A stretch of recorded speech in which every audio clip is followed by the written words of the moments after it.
Hey guys, this is LeBron Friend. I'm Fanika Friend. And this is Friends with the Friends, our couch conversations. I think this is segment number 4. And today we are discussing communicating unspoken expectations. This is a danger zone for many relationships, in particular marriages, because very often we live in our heads. More importantly, they live in their heads. They got a whole new world. What did Ariel say? A whole new world. No, y'all men live in y'all heads. Y'all got a whole different world that's going on pour up it here. out. No. Very rarely. Y'all live. I do think that it's pretty clear and evident that you all are like from a completely different planet. I don't know what that planet is, but you all are just weird as it pertains to. Boys are weird. Girls are extremely weird. I see why he fell. Y'all just a little off. Y'all are weird. Anyway, I'm sorry. I wasn't supposed to say that. All right. So it's really the male's fault. All right. So we're going to talk today about the importance of communication and being sure you communicate your expectations. Because what happens very often relationally is you have things, markers or desires that are hidden in your heart. And instead of just coming out and saying what it is that you want, need, and or expect, sometimes we expect our spouses to be able to read our minds or just to know us, when the truth of the matter is, inside of this head, this dome, under this weave and this bun, sometimes I don't have a clue. Ain't got no bun in. There's a hump somewhere back there. Sometimes I don't have a clue, and sometimes we don't have a clue of what's going on. So, Fanika, like, from your memory with us, what was one of our hardest challenges as it pertains to like unmet or unspoken expectations? I was quality time. Quality time. Balancing time. I won't even say quality time. I would say more like balancing time. You just had a lot on your plate as it pertains to, church and when we first got married, you were in school. Mm-hmm. We were doing church. At that time, I was working, and we were already a ready-made family. Mm-hmm. And so just kind of trying to balance all of that time in. It was like you was coming, I was going. You was working like second, almost third shift at the time. Mm-hmm. And so that was a struggle for us. And it was something that was hard to communicate because, we had to eat. But why wouldn't you just communicate? I mean, like, why wouldn't you just open your mouth and say what you was thinking? Because sometimes you don't want to rock the boat. And so sometimes you want to keep the peace in your home, you don't want to be saying, oh, I'm a nagger, or, you know what I mean? Mm-hmm. And so sometimes these things that you really, really, really, really, really, really want from your spouse, but you're just kind of scared to say it. Not like scared, because who gonna move me, boo? I mean, who gonna move me? You know what I'm saying? But what I'm saying, what I'm saying is sometimes it can be, scary just the approach or the timing of, trying to have that conversation. But see, what would end up happening, and I think some of you all are going to be able to relate to this. What I discovered was Fanika was like living in her head a lot. And so I would forget to sweep the floor. And all of a sudden, I get like 6 months worth of just giving it to me. Like, I found out about stuff I did like 6 months ago. That she had an expectation for, and I'm like, wait, what happened? What'd I do? I just forgot to sweep. No. It wasn't. Let's talk about that toilet seat. Let's talk about that. Okay. Let's talk about that. But see, that was like an you know what? You've been doing that since we've been going on our trips lately. I'm talking about I be getting in there because I don't like to cut the lights on. I just like to feel for it. I should know my house, but I don't want to get in there and fall in. But that was I am a big girl. Do you know how tough it is for me to pull myself about that toilet? But that was for me like an unspoken expectation. And like, that's just common sense. No, that's like unspoken. I mean, stand. We spend our whole lives lifting the toilet seat. Would you rather me sprinkle when I tinkle and just leave it all over the seat? I mean, we spend our whole lives just lifting the toilet seat and walking away. I mean, you didn't fail yet. God is a keeper. I have failed. Just once. It wasn't a bad fall, though. I was in that light scarlet. Oh. I feel like scarlet on that table. So would you agree then that unspoken expectations kind of roll over into unmet expectations?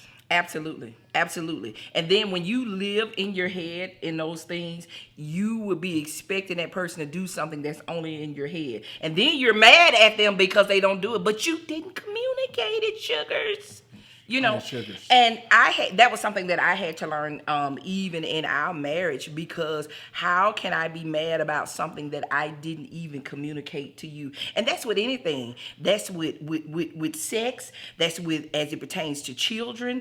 That's it. You know what I'm saying? All of those type of things. And I think, guys, you got to start having those conversations. Because especially as it pertains to even sex. Just because we counsel couples, you know what I mean? Mm-hmm. Some people say, we had somebody tell me one time, I got a house full of kids. So no, I'm lying. They had one kid. Mm-hmm. That's what they said. They had one kid. Talking about, I got these kids, so I just can't. She said, you know what I'm talking about. Listen, women of God. I have 4 kids. And let me tell you, I found the time to get it in. You got to find the time to get it in. I can't. You got to find the time to get it in. I can't. You shame. I just can't with you today. You shame. Now here's the other. No, not at all. Here's the other side of it. Get it in. But here's the other side of it. Oh, you trying to cut me off? Fanika wanted 8 kids, y'all. And I said, man, 8 kids? That's like a whole tribe of, Father Abraham had many sons. Like, but I just like you. You need help. You need so much help. But that is a very. Kind of threw the man of God off. Pull it in, man. Sex is a very important one relationally, because when, for instance, the way men are wired, it is something that is pretty consistently in our mindset, is in our repertoire of thinking throughout the day. At some point, it's without question going to cross our mind. And for those who say, I be busy, he's busy. Listen, set your alarm clock. A man ain't gonna ever care. We don't about this tap right here. You know what I'm saying? Typically, we don't ever care. So okay. How would you say then, even with money, like communicating that piece? With money, I think that's kind of have to go with, like, the individual. Me and you, we put all of our money together. We don't have a separate account. She ain't running nowhere on me. She ain't gonna have no money hidden, and then just I come home one some day. People like it like that. She ain't gonna come home on me one day. Money section, and then they have their little miscellaneous. Now that's true. Section. But, just have a separate account I ain't got access to. The devil is a lie. Like, I ain't gonna come home. She just got mad one day, and I come home and everything gone. The devil lie. You think I leave you? Shh. You done packed bags once. I have bags. I'm gonna let you back again. I have bags once. But I think, like, when it comes to money and how we spend and what money goes to, and what's fair and what's not fair, and how well are we budgeting what we've got. Budgeting. Let's go back to budgeting. Budgeting. It's nothing wrong with getting you a little piece of paper. I'm country, so I don't do spreadsheets and all that type of stuff. Get you a piece of paper, sit down at that kitchen table, and say, hey, this is what we allow for food, gas, for your children, and for all those things. Absolutely. And I think people get away from that. You spending all this here, nobody knows what the other one is spending. And then at the end of the month, you looking like pie in the face. So I think that budgeting is something that is extremely important. What is something that's important to buy now? Right. What is something that's important to buy later? You know what I mean? Right. And I think that we have to talk about those things. Sure. And it's not that even that we are children. I remember the first time, we got married and I was working first. And then when I stopped working, and you was like, no, we can't buy that yet. And my face was like, listen, because I married a very independent woman. And there were days, as long as I've known Fanika, she has always, the only time I've known Fanika not to work is when she was carrying our kids. And when at that point she didn't have any other choice but to work. Fanika always worked. Fanika was always fly too. Like, Fanika, hair was done every week. She could buy whatever she wanted to buy. She could go wherever she wanted to go. She started to want to pop out all these kids. She had to come off the job. And then budgeting changed significantly. It did. And so when I was like, we can't do that right now. What you mean? I always been able to do. And let me tell you something, and how erroneous was that? Because listen, it is nothing worse than throwing back in a man's face what you could do before you were with him. And so I would Hold say, on, say that one more time. it is nothing. Speak into the mic. It was nothing worse than telling a man what you could do before you were married to him. True. And that was a thing that I literally struggled with because I always worked 3 jobs. Listen, I was a college student with my own apartment decked out. I didn't have little futons and little stuff. No. I had a full kitchen table set. I had appliances in my kitchen. I changed my bedroom set. Listen, my friend Chris Sands, I wanted me a new sofa set. I lifted that sofa set up myself, me and him, and we moved all that stuff out of my house because that's just the way I like to live. However, that didn't translate over in a marriage. And that was sad that I even tried to make you feel like you didn't give me the life that I had before we were married. Because I think what happens a lot of times is people are scared to build now in marriages. Sure. You know, everybody want the man that's already making 6 figures. You know, but what happens when the man is not making that? And but making he's 4. Making 4, but he's still a good man. Sure. You know what I'm saying? And so that was something that I had to learn and mature in and learn how it hurts you as a man. And that can be very emasculating, you know what I'm saying, to a man. And I think a lot of times that's what happened with some of these women when everybody got this, I'm so independent, you know what I mean? So Absolutely. You just keep your little independent self single. Keep what? Single. Here's the other part of communicating. You have to be willing and committed to communicating even the challenges. Instead of skirting and skating by what could be a difficult conversation, you have to be willing to take moments and intentionally say, hey, we got to talk about this. I mean, I think it just happened with us even last night. Mm-hmm. And I said, can I say something, you know, honestly, without it hurting your feelings? You know, because I said it just like that. I was in the bed. She did. That was exactly how it came can out. I say something honestly to you, you know, without it hurting your feelings? It gave me a chance to, you know, brace myself because I never know what's going to come out of a nigga's mouth. But the conversation went over so well. But I think that where we have, even in this, especially in this season of life, have began to excel is being unafraid to face the difficult conversations. I mean, we've had days we've had to just sit on the bed for 2 hours and talk through where we were mentally, emotionally, where we were even in our dealing with one another. And I think healthy conflict is a great thing when it's done appropriately. Like when nobody throwing nothing and cussing each other out. There's a place in communication where because we're 2 different individuals, we still love each other, but conflict still takes place. So you can't avoid the idea or the notion of conflict and have unmet needs that you are expecting that you just haven't communicated out of fear of the conflict that'll happen on the other side of it. And I say, you know, even in marriage, this is a person you should be most vulnerable with, right? Sure. This is the only person that should see you all the way naked. Absolutely. I mean, in all contexts. All the way naked. I'm talking about in all contexts of nakedness. When I say naked, you say naked. I mean naked. But in that, and unashamed. You know, I think a lot of times people are afraid to be vulnerable. Sure. You know, a lot of times even men as well. You know, me, I mean, sometimes we'll talk through them 2 hours talking. I just busted the tears, won't I? You just kind of, and we. I just coach along. Come on. And we crying, just, and baby. that's right. And we keep it moving. Yeah, let the little mascara run.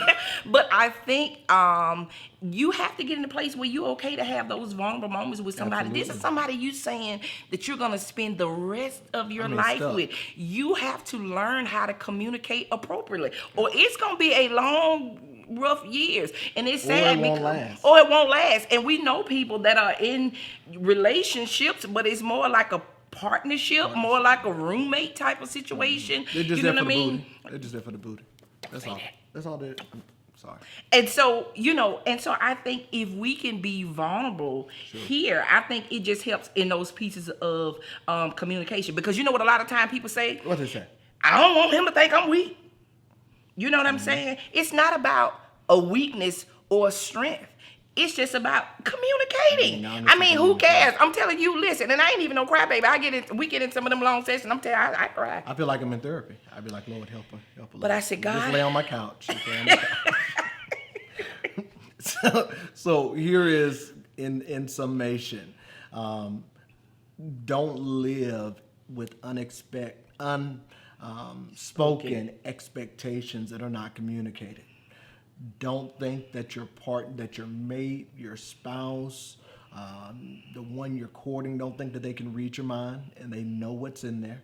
Be sure that you are articulating what you're thinking so everybody is clear on what is needed and what's expected. And even, and we're going to have to do a video about this at some point, even how you compromise in those expectations. Listen. Because just because you feel it doesn't mean that it's right. I mean, I want to have sex 10 times a week, and for niggas like, you're crazy. You got to have a way to compromise those pieces. Absolutely. Otherwise, no one always gets their way. So marriage, relationships, etc., they are about that place of compromise. And finally, don't think that because they've been with you for 10, 15 years that they're supposed to know everything about you. Because we're ever evolving. Ever evolving. I mean, ever changing. Our needs change. Our desires change. What we demand and expect out of a relationship change. Our love languages change. Love languages change. All of it. All of it has the potential to evolve. So never think that because they knew you in 1 year, that in year one in marriage, you're not the same person you are in year 10. Absolutely. So don't think that what you communicate in year one, well, I already said this, or I've already told them how I feel. Those things evolve. So be sure that you're willing to communicate those evolutions for the fruitfulness and longevity of your marriage. And I would say also added to it is we always call it fight fair. You know what I mean? Absolutely. And when those unexpected, when those expectations are not met, that's what a lot of times it just makes people blow up, you know?